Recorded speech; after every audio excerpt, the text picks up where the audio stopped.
watching Twin Tiers Evening News with Jeff Androlonis and Alexa Olson.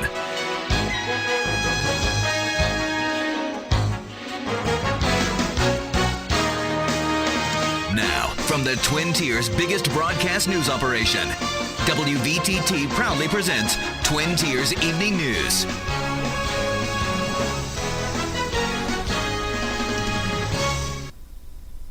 Good evening, I'm Alexa Olson. Jeff Androlonis off tonight. The big story here on Twin Tiers Evening News. The stalemate between President Barack Obama and congressional Republicans has come to this, a deadline of March 1st when forced spending cuts start going into effect. Martha Shade tells us about some of the cuts that you'll really feel. The forced budget cuts could have wide-reaching effects. 2.1 million federal workers could face furloughs. They won't come all at once, and experts expect agencies to do everything they can to delay them. Unemployment benefits will take a hit. Some 3.8 million Americans collecting benefits between March and September will feel it the most. On average, it could be a cut of $400 over that period. A $51 million cut to food safety programs will trickle down to your kitchen table. With food inspectors at home and plants closed, you'll likely pay more for beef and chicken, and there may be less of it. Expect longer lines at airport security. Fewer workers will need more time to check passengers. Transportation Secretary Ray LaHood said these cuts are tough but necessary. We're going to look at everything we possibly can to get to where we need to be, which is about $600 million in cuts. But we can't do it without also furloughing people. In his weekly address, President Obama gave a rundown of the possible cuts, asking congressional Republicans, are they seriously prepared to inflict more pain on the middle class because they refuse to ask anything more of those at the very top? But most Republicans, like Senator John McCain, call this a problem of leadership. I won't put all the blame on the President of the United States, but the President leads. The President should be calling us over somewhere, Camp David, the White House, somewhere, and us sitting down and trying to avert these cuts. I'm Martha Shade, reporting. And President Obama made an announcement today to urge Congress to make a deal by the Friday deadline. These cuts do not have to happen. Congress can turn them off anytime with just a little bit of compromise. To do so, Democrats, like me, need to acknowledge that we're going to have to make modest reforms in Medicare if we want the program there for future generations and if we hope to maintain our ability to invest in critical things like education, research, and infrastructure. I've made that commitment. It's reflected in proposals I made last year and the year before that, and will be reflected in my budget, and I stand by those commitments to make the reforms for smart spending cuts. But we also need Republicans to adopt the same approach to tax reform that Speaker Boehner championed just 2 months ago. And you gotta spend money to make money, the old saying goes. Pennsylvania Fish and Game Committee Chairman Marty Causer seems to agree with that logic, especially when it comes to fish. He met with the Fish and Boat Commission last week, and in disagreeing with their plan to shut down 2 hatcheries in the state. One issue that is first and foremost is the proposal by the commission to close 2 fish hatcheries, one being in Oswego in Potter County and the second being down in Center County in Bellefonte.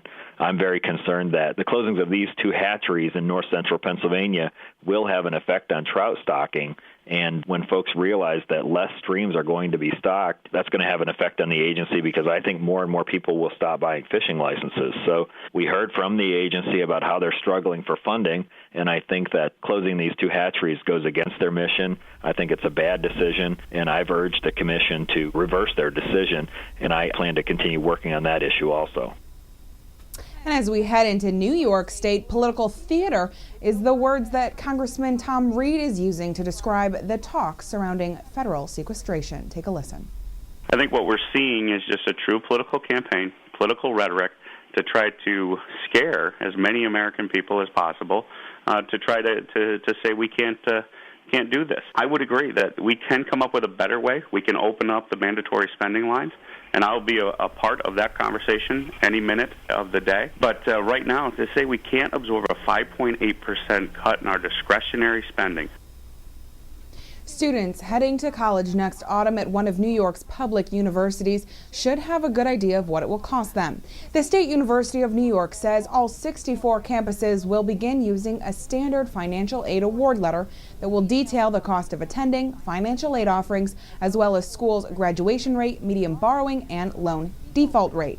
Now, SUNY released samples of those letters this week. Chancellor Nancy Zimfer says the initiative is part of SUNY's effort to decrease the loan default rate of SUNY students by at least 5% over the next 5 years. The average default rate now is 13%.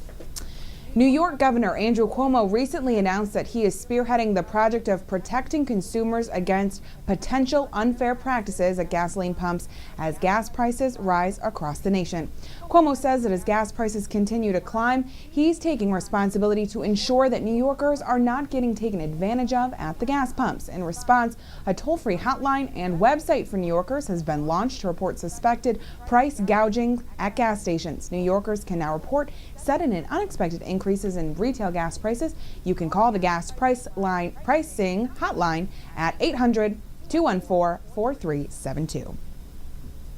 As New York is experiencing high gas prices, they're also experiencing another controversial issue. The old debate is resurfacing. Should New York State be split into two states? State Assemblyman Steve Hawley certainly thinks so. He wants residents in every upstate county to head out to the polls and cast their vote as to whether New York should be separated into two states. He says he holds the same view as many voters in upstate and western counties in New York who want to break away from New York City, often because of economic reasons. Hawley has not yet said when he would formally introduce his proposal to state lawmakers. A crash earlier last week on I-86 claims the life of a baby boy. According to releases issued Sunday by Chautauqua County Sheriff's deputies, Matthew McBride of Westfield ran into the back of a tractor trailer while driving just outside the town of Minot. McBride's wife was taken to Hemet and then was sent to Mercy Hospital in Pittsburgh, where she is currently being treated. Their infant son was taken to Hemet and then transferred to Children's Hospital in Pittsburgh, where he later passed away.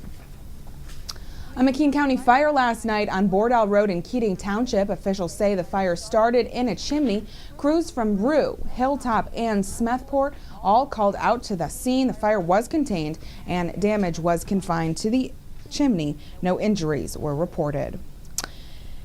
An invitation-only event tonight to discuss economic development for the Olean area. WVTT's Valerie Tysander talks about programs legislators hope will bring economic development to our area.